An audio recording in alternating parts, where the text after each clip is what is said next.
Good day to you. Please introduce yourself. Good day, sir. My name is Karen Pakyud Baywong and I am 27 years old, married, and have two children, ages 7 years old and 3 years old. I am from Lamuti, Fugao, and have 6 brothers and 2 sisters. I am the 8th child among the family. And I am a college level, taking up business administration at King's College of the Philippines, Benguet. Okay. Can you tell me your work experience? I work as a helper for 2 years at a couple with a child ages 3 years old. I do all the household chores like cleaning, doing the laundry and cooking, and first taking out the child.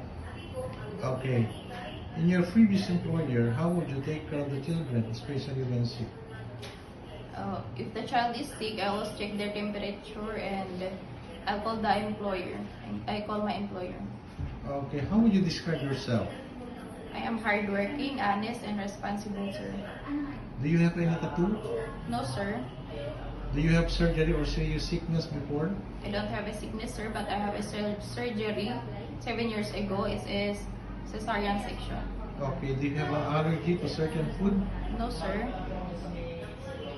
Do you smoke and drink alcohol? No, sir. Why do you want to work abroad? I want to work abroad to provide for my family and to be financially stable in the future. If you get hired, who will take care of your children? It's my husband and my parents, sir. If you're homesick, what would you do? I always remind myself that I need this job for my family. What time do you usually sleep and wake up when you were working?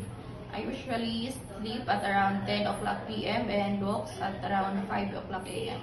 Are you the one who do the cooking and marketing at home? Yes, sir. Sometimes kids are so proactive and they tend to be out of control. How would you control your temper? I will be more calmer and patient, sir.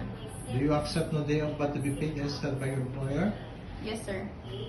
When you visited the parents, relatives, and friends of your employer, will you help and do the housework there? Yes, sir. Can you promise not to lend money in Hong Kong? Yes, sir. Are you scared of dogs and cats? No, sir. Are you willing to share room with kids? Yes, sir. Do you promise not to use cell phone during working hours? Yes, sir. Do you promise to finish your contract? Yes, sir, and extend if needed. Can you cook Chinese food? No, sir, but I'm willing to learn. Can you sing a nursery song? Yes, sir. 1, 2, 3, 4, 5. Once I caught a fish alive. 6, 7, 8, 9, 10. And I let it go again. Okay, what is your message to your future employer? Good day, sir, ma'am. I hope you can choose me as your helper. I am hardworking, patient, and responsible. And I promise to serve you and your family with all the best that I can. Thank you.